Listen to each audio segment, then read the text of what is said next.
Hello students, I hope कि आप सब अपने अपने घर पे ठीक ठाक होंगे। हमने हमारे आगे की वीडियो में देखा कि भीष्म ने अपनी छोटी सी आयु में ही कठोर प्रतिज्ञा ली थी, इसीलिए उनका नाम देवव्रत से भीष्म हुआ। बाद में ये जो भीष्म थे वो भीष्म अपनी प्रतिज्ञा के कारण सारे जग में विख्यात हो गए थे। धीरे धीरे आगे जाके सत्यवती थी, राजा शांतनु की पत्नी सत्यवती, उनके यहाँ पे 2 पुत्र थे, चित्रांगद और विचित्रवीर्य। तो चित्रांगद थे वो धीरे धीरे बड़े हो गए, उनको हस्तिनापुर की राजगद्दी सौंप दी गई। वो बहुत ही ज़्यादा पराक्रमी थी। एक बार युद्ध के दौरान गंधर्व के साथ उनका युद्ध था। युद्ध के दौरान वो शरणागत यानी कि युद्ध में उनकी हार हुई और उनकी मृत्यु हुई। अचानक से ही जो हस्तिनापुर की राजगद्दी थी वो खाली हो गई। तो सोचा कि भाई चित्रांगद के तो कोई पुत्र है नहीं, इसलिए उनके छोटे भाई विचित्रवीर्य को हस्तिनापुर की राजगद्दी पर बिठाया जाए। लेकिन उस समय विचित्रवीर्य की जो आयु थी वो आयु बहुत ही छोटी थी, यानी कि कम उम्र होने के कारण उनको राजगद्दी पर तो बिठाया गया, लेकिन राज्य का पूरा कारोबार सब कुछ भीष्म को सौंपा गया कि भाई आप जब ये विचित्रवीर्य जब तक बड़े हो तब तक आपको ही पूरा राजपाट संभालना है। भीष्म ने अच्छी तरह से सारा राज का कारोबार संभाला।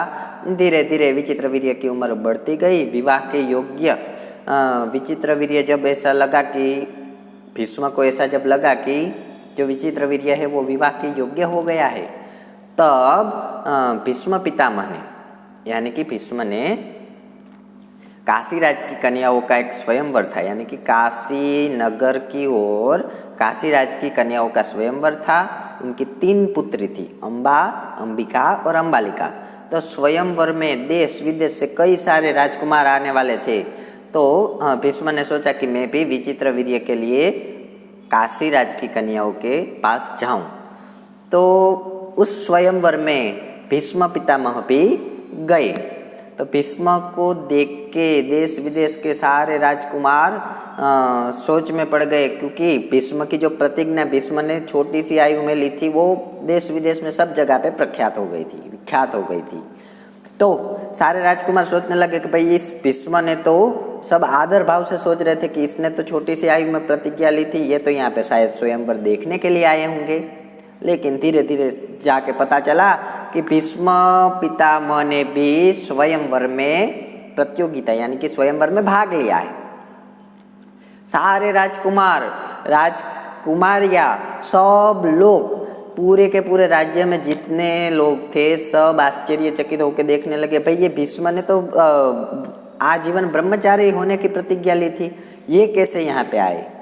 और सब लोग हंसी मजाक करने लगे कि भाई ये यहाँ पे आए, ये शादी के लिए स्वयंवर के लिए आए हैं, तो इसकी प्रतिज्ञा इसने ली थी, उसका क्या, वो तो व्यर्थ। सब लोग ऐसा सोचने लगे। लेकिन भीष्म पितामह को उसकी कुछ भी असर नहीं हुई। धीरे धीरे पराक्रम में भीष्म पितामह सबसे आगे थे और पराक्रमी भीष्म पितामह के आगे सारे राजकुमार हार गए। फिर जो राजा काशीराज की जो पुत्री थी अंबा, अंबिका और अंबालिका, उन्होंने मना कर दिया कि भाई हम नहीं जाएंगे। तो भीष्म ने उनका हरण करके अपने रथ में जबरदस्ती बलजबरीपूर्वक बिठाया और सबको हरा दिया था, बलजबरीपूर्वक बिठाया। जैसे ही भीष्म पितामह रथ में लेके जा रहे थे, तब सौभ देश का राजा साल्व, वो भी बड़ा पराक्रमी था, वो उसके रथ के पीछे पीछे जा रहा था। तो उसकी शूरवीरता देख के काशीराज की पुत्री 3 राजकुमारियों में से बड़ी वाली जो अंबा थी, अंबा मन ही मन राजा साल्व को अपने पति के स्वरूप में स्वीकार कर लिया। धीरे धीरे आगे जाके राजा साल्व का और भीष्म पितामह का युद्ध हुआ। बहुत ही युद्ध के दरमियान जो राजा साल्व थे वो हार गए, लेकिन काशीराज की पुत्रियों के कहने पर भीष्म पितामह ने साल्व को मृत्यु नहीं पहुंचाई, यानी कि उसको मारा नहीं लेकिन जीवित ही रख दिया। फिर क्या हुआ कि भाई जो राजा थे, राजा भीष्म, वो भीष्म पितामह तीनों राजकुमारियों को रथ में लेके हस्तिनापुर पहुँचे। तब विचित्रवीर्य को कहा कि भाई तीनों की तुम्हारे साथ शादी, तुम्हारे साथ विवाह होगा। विवाह का सारा प्रबंध किया। उसके बाद जब विवाह का दिन था, उस दिन काशीराज की जो बड़ी पुत्री अम्बा थी, अम्बा ने भीष्म पितामह को कहा कि हे गांगेय, मैं सौभ देश के राजा साल्व को मन ही मन अपना पति स्वीकार कर चुकी हूँ, अब आपको जो उचित लगे वो कीजिए। तब भीष्म पितामह ने कहा कि ठीक है, कोई बात नहीं, तुम राजा साल्व के पास चले जाओ। बाद में उनकी जो दूसरी दो बहनें थी, अंबिका और अंबालिका, उनके साथ विचित्रवीर्य का विवाह का सारा प्रबंध हुआ। धीरे धीरे विवाह भी हो गया। अब बात रही अम्बा की। जो अम्बा थी, अम्बा गई राजा साल्व के पास। राजा साल्व के पास जाकर अम्बा ने कहा कि भीष्म पितामह ने जब ये सारा पूरी की पूरी जो कहानी थी वो सारी बताई। किसको बताई? राजा साल्व को। राजा साल्व को कहा कि भाई भीष्म पितामह को मैंने आपको मन ही मन में आपको पति के स्वरूप में स्वीकार कर चुकी हूँ, ऐसा सब कुछ बताया। तो भीष्म ने कहा कि ठीक है, कोई बात नहीं, तुम जाओ। लेकिन राजा साल्व ने कहा कि भाई वो बल जबरी पूर्वक तुम्हें अपने रथ में तुम्हारा हरण करके ले गए थे और मुझे हरा कर ले गए थे, तो इसलिए मैं तुम्हें पत्नी के स्वरूप में स्वीकार नहीं कर सकता। फिर से रोती हुई जो अम्बा थी, अम्बा भीष्म के पास आई। भीष्म के पास आई तो भीष्म ने कहा कि ठीक है, कोई बात नहीं, विचित्रवीर्य से तुम्हारी बिहा हो जाएगा, यानी कि तुम्हारी शादी का मैं प्रबंध कर देता हूँ। अम्बा ने कहा कि नहीं, मैं तो राजा साल्व के साथ ही, साल्व को ही मैं मन ही मन अपना पति के स्वरूप में स्वीकार कर चुकी हूँ। फिर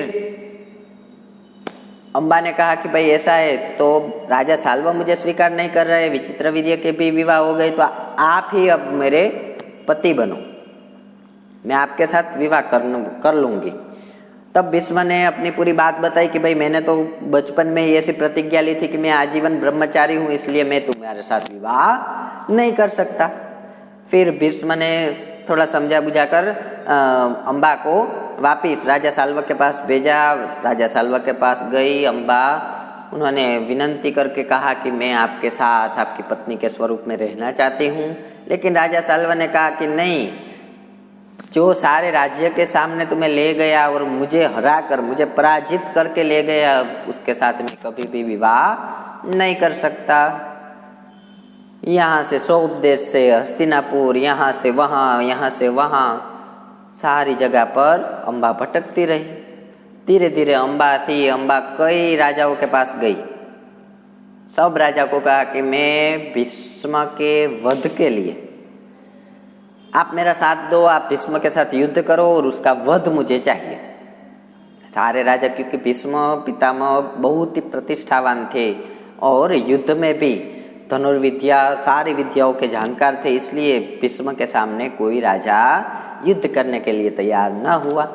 धीरे धीरे वो जो अम्बा थी, अम्बा ब्राह्मण के पास गई, क्योंकि भीष्म पितामह के कारण उसका विवाह नहीं हो रहा था, क्योंकि वो बल जबरी पूर्वक उसे ले गया था।